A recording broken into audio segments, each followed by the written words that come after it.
Hello and welcome again. We have Dr. Anneka Hutton, one of the international medical graduates with us today, and she'll be sharing her experience. She has already shared her experience about her US observerships, exam taking, and how to take the interviews and so on and so forth.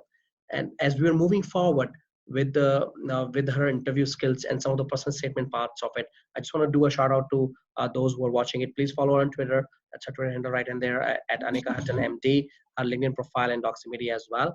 So without any further ado, let's continue our discussion, Dr. Hutton. You were sharing that how it helps to have a good letter of recommendation and personal statement. So can you share your insight about both of them, how you achieved it, and what is your insight for our viewers to follow?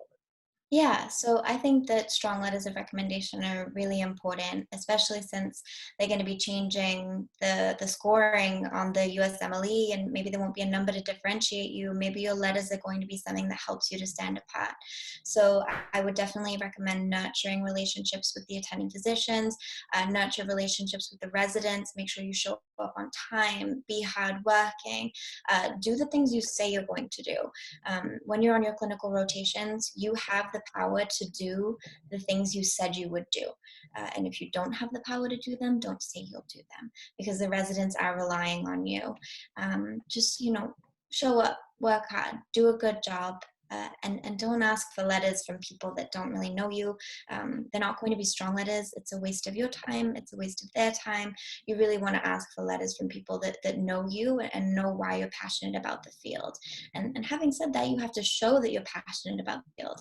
Get involved in research, get involved in the projects that the residents are doing, get involved in their projects that the attendings are doing. Just show interest. Okay, and very briefly, any special if tricks you use for your personal statement, or what insight you can bring it about it? Yeah, so I actually shared, my personal reasons for going into medicine, which is iffy to do, right? They don't like us to be too emotional on these personal statements, so it's definitely sometimes considered a risky move to share something like this. But my mom was diagnosed with cancer when I was just applying to medical school, and I had a little sister at the time who was 4.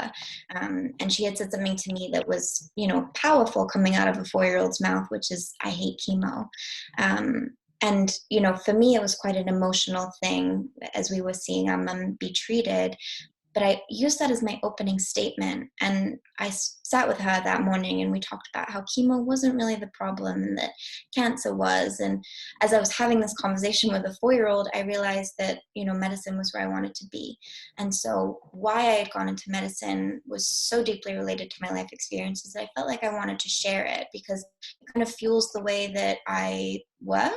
It's the reason I show up early or on time. It's the reason I don't mind staying late to talk to patients' families. So for me, my background is a big part of who I am. Now, I did have a friend or 2 friends review that with me to make sure that it's not overly emotional. So be careful when you're sharing a personal anecdote that you're not, getting too much into this flowery language that you're excited about and you think it's the most amazing poetic thing since Shakespeare. Be careful that you're not overdoing it. Make sure it's poignant enough to be, wow, that was moving and I remember your personal statement, but not so much so that they're like, does this person need a little bit of psychotherapy? Do they need some help? What's going on? So, with your personal statement, whatever you open with, follow it up with your strengths. Why are you going into medicine? What makes you excited about medicine now? Why are you a good candidate? And don't forget, no matter what day,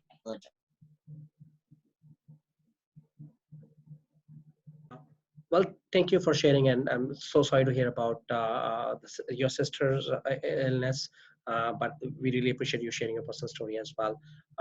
So if you can summarize any 3 main points for our viewers, what would your top 3 points take away from this interview, that what they should be doing it or at least be careful about? So for interviews, points: be confident. You got the interview. You deserve to be there. Acknowledge that. Don't be cocky, but confident. And then Next two would be humble and be hungry. And be hungry for success. Be hungry for the opportunity to work hard. Be hungry to have the opportunity to pursue something that you have been so passionate about pursuing. Show them why you're willing to work hard for them, and make sure you express that in a way that you could be an asset to the program. I think those things are probably the most important. Fantastic. We cannot thank you enough. If our viewers need to find you or connect with you, can you please let them know where they can find you on social media? Yes. Yeah, so you can follow me on Twitter. I'm new at anything yet, but I'm working on it. I just have to think of a good thing to say at Anneka Hutton, and find me on LinkedIn, and you can find me on Doximity. Fantastic. We thank you so much for having you with us, and then we cannot thank you enough for the tips and tricks you have shared with us about your journey, personal statement, letters, interview trail, and then exam preparation as well. We hope we'll have you back again soon for many more reviews. And please do watch our channel. Please like it, subscribe it, so that you'll be notified for these things. Thank you so much again, Dr.